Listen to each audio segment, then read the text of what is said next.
Rail লাইনে ঘুরতে গিয়ে এক যুবকের প্রেমে পড়ে দুই সন্তানের মা। সেই পরক্রিয়া প্রেম রেল লাইন থেকে পৌঁছে যায় হোস্টেলের বিছানায়। বিয়ের কথা বলে বলে তো আমাকে একটা মহিলা আছে 8 মাস ভালো রাখি, নিজে ইচ্ছা মতো ব্যবহার করে করে এখন বলে বিয়ে করতে পারবো না। আপনি বিজনেস করবেন কি করবেন, কোথায় কার সঙ্গে ঘুরে বেড়াবেন, বা একটা ছেলে বা 10টা ছেলের সঙ্গে ঘুরে বেড়াবেন, এইগুলা কে নিবে ড্রাইভার? মূলত ট্রেনে পরিচয় হওয়ার প্রথম দিনেই প্রেমে পড়েন আশা ও রিঙ্কু। ফেসবুকে বন্ধুত্ব হয় সেদিনই। এরপর নিয়মিত চ্যাটিং ঘন হতে থাকে পরক্রিয়া প্রেমে। রিঙ্কুর সাথে পরিচয় আমার স্টেশনে, ট্রেনে একই ট্রেনে ওয়াল গেছিলাম। পরে আমার কাছে ফোন নাম্বার চাইছিলাম, দিছিলাম না, ফেসবুক আইডি দিছিলাম। তাহলে আপনি বাড়িতে পরিচয় হয়েছিল, বাড়ি চলে যান। আপনি কেন বাড়ির মধ্যে সিন্ডিকেট করতে আসছেন? এছাড়া আমার কোনো এখানে সামাজিকতা আছে, আপনি কেন আসবেন এখানে? 13 বছর বয়সে প্রথম বিয়ে হয় আশার। স্বামীর সঙ্গে বনিবনা না হওয়ায় আলাদা থাকতেন আশা। আসলে মূলত আমার বিয়েটা অনেক ছোটবেলা হয়, 13 বছর বয়স। আর তখন আমার হাজবেন্ড অনেক বয়স হচ্ছিল, আমি প্রথম থেকেই মানতাম। এই জন্য আমার আম্মু আমার উপর খুব অত্যাচার করছে, আমার শ্বশুরও আমাকে মারছে। আমাকে প্রতিশ্রুতি দিয়ে এতদিন ধরে রাখলো নিজের দায়িত্বে, খরচ খরচ সব দিয়ে। হঠাৎ এই শুক্রবারের আগে শুক্রবারে মেয়ে দেখতে গেছে, দেখতে যাওয়ার পর বাড়িতে আসলো। আসে আমাকে বললো আমি তোমাকে বিয়ে করতে পারবো না, আমার ফ্যামিলি মানবে।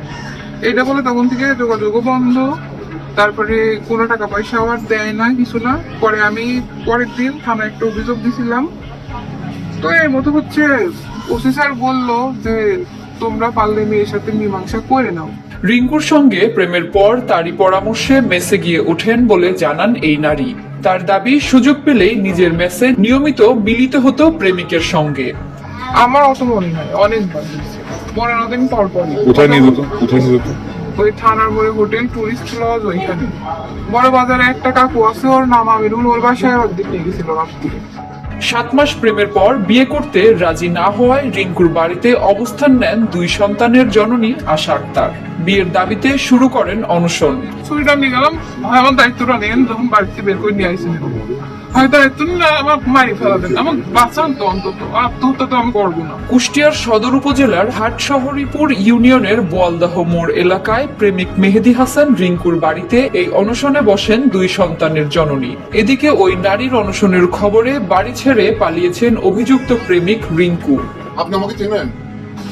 হ্যাঁ, আমার বাসার মানুষ আপনি, তবে মানুষের সঙ্গে আপনার সম্পর্ক, বাসার এতগুলো মানুষের সঙ্গে কথা বলছেন। আমার পরিচয় না না না, বিয়ের প্রলোভন দেখিয়ে একাধিকবার বিবাহ বহির্ভূত সম্পর্ক করেছে রিঙ্কু, এমন অভিযোগ তুলেছে ভুক্তভোগী নারী। রিঙ্কুর জন্য আগের স্বামীর সংসার ছেড়েছেন বলেও দাবি করেন তিনি।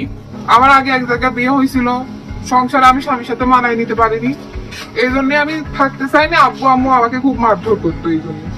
তারপরে আমি বাসা থেকে চলে আসার পরেও আমাকে বলছে আমি সাহায্য করবো না, তুমি আসো, ঢাকা থাকো না, একা মেয়ে মানুষ কি করবানে, ডাকি নিয়ে আসি। যাদের এই যে মোড়ের উপরে একটা অফিস আছে, ওইখানে নিয়ে যাই। ওইখানে নিয়ে যাওয়ার পরে রুমের মধ্যে নিয়ে যায়, আমার সাথে শারীরিক নির্যাতন করে ওই শয়তান। ভুক্তভোগী নারীর আগের সংসারে একটি মেয়ে ও একটি ছেলে সন্তান রয়েছে। স্বামীর সঙ্গে বিবাহ বিচ্ছেদের পর তিনি কুষ্টিয়া শহরে প্রেমিক রিঙ্কুর ঠিক করে দেওয়া একটি মেসে থাকতেন। তবে আশার স্থানীয় বাড়ি কুষ্টিয়ার কুমারখালী উপজেলার এলেঙ্গাপাড়ায়। এই যে আমাকে বাসা থেকে বের করে নিয়ে আসছে একা একা, আমার দায়িত্ব সবটাই ও নিছে। এখন বলে এত কিছু করছো তাও বিশ্বাস করছো না। এমন কেউ করে? কোনো ছেলে কেন করবে? বিয়ে করার জন্যই তো করে। এ ঘটনায় কুষ্টিয়া মডেল থানায় লিখিত অভিযোগ করেছেন বলে জানান ভুক্তভোগী নারী আশা আক্তার।